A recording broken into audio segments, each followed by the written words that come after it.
countries most susceptible to hazards caused by climate change. A think tank cited greenhouse gases need to peak within the next 3 years if we're to stave off the worst effects of climate change. And even then, we'd still need new According to these scientists, the vital signs of the Earth are deteriorating. This means that climate tipping points are now imminent.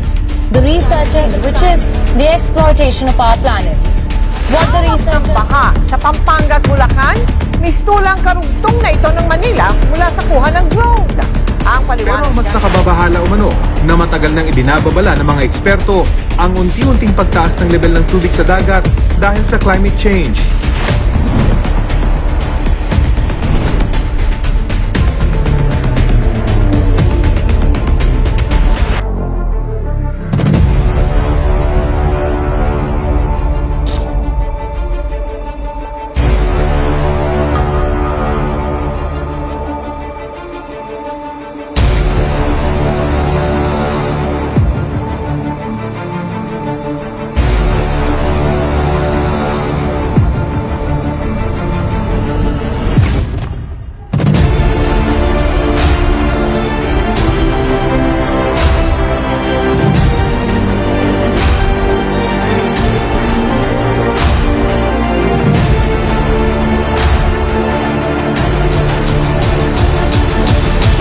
What is climate change? Climate change refers to the change in the environmental condition of the Earth.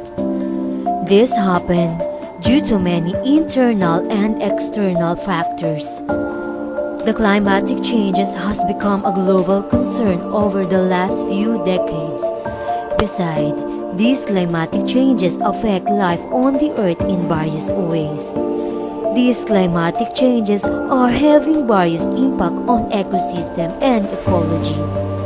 Due to these changes, a number of species of plants, animals have gone extinct. Causes of climate change. Since the Industrial Revolution, human activities have released large amounts of carbon dioxide and other greenhouse gases into the atmosphere, which has changed the Earth's climate. Natural processes such as changes in the sun's energy and volcanic eruptions also affect the Earth's climate. However, they do not explain the warming that we have observed over the last century. Natural processes are always influencing climate change and can explain climate changes to the revolution in the 1700s. However, recent climate changes cannot be explained by natural causes alone. Cutting down trees. Cutting down trees to create farms or pastures or for other reasons causes emissions since trees, when they are cut, release the carbon they have been storing since forests absorb carbon dioxide. Destroying them also limits nature's ability to keep emissions out of the atmosphere. Generating power.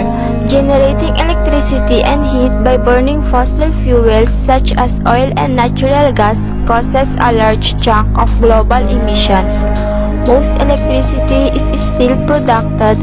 Fossil fuels, only about a quarter comes from wind, solar, and other sources. Using transportation. Most cars, ships, and planes run on fossil fuels. That makes transportation a major contributor of greenhouse gases, especially carbon dioxide emissions.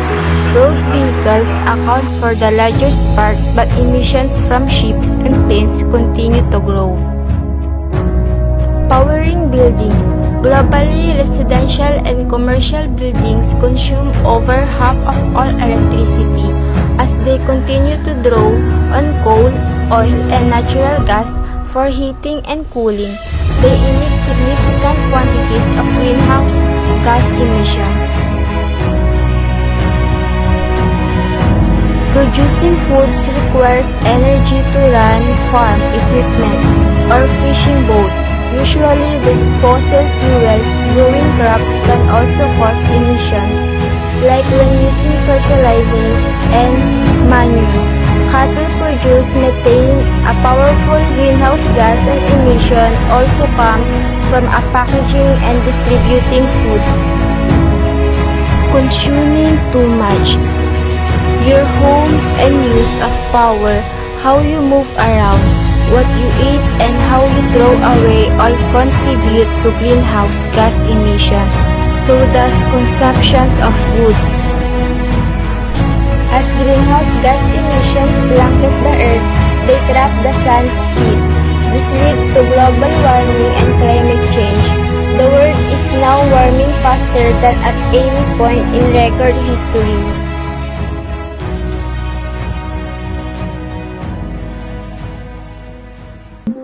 Forest fire, extremely weather, and invasive pests and disease are among many threats.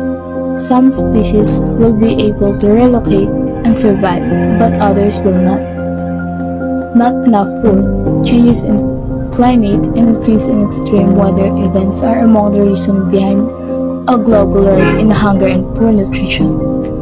Fishery crops and livestock may be destroyed or become less productive. Heat stress can diminish water and grasslands for grazing. Hotter temperature. Nearly all land areas are seeing more hot days and heat waves. 2020 was one of the hottest years on record. Higher temperatures increase heat-related illness and can make it more difficult to work and move around. Wildfires start more easily and spread more rapidly when conditions are hotter. More health risks. Changing weather patterns are expanding diseases such as malaria. Extreme weather events increase disease and death and make it difficult for health care system to keep up. Other risks to health include increased hunger and poor nutrition in places where people cannot grow or find sufficient food.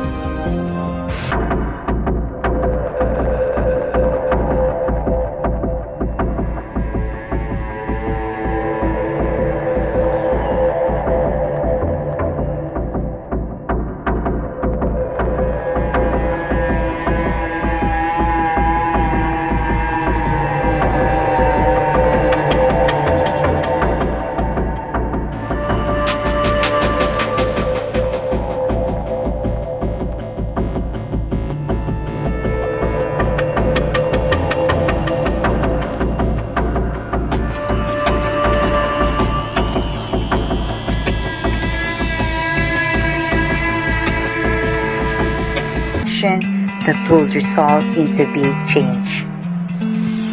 Here are 6 simple ways to act to reduce the effect of climate change.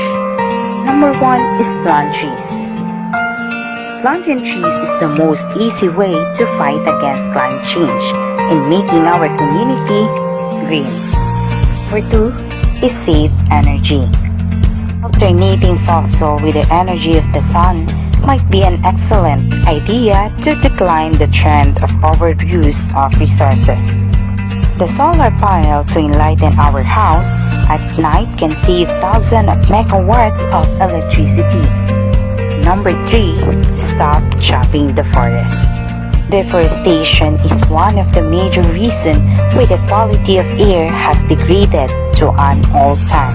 The loss of trees can cause climate change, soil erosion, fewer crops, flooding, and increase of greenhouse gases.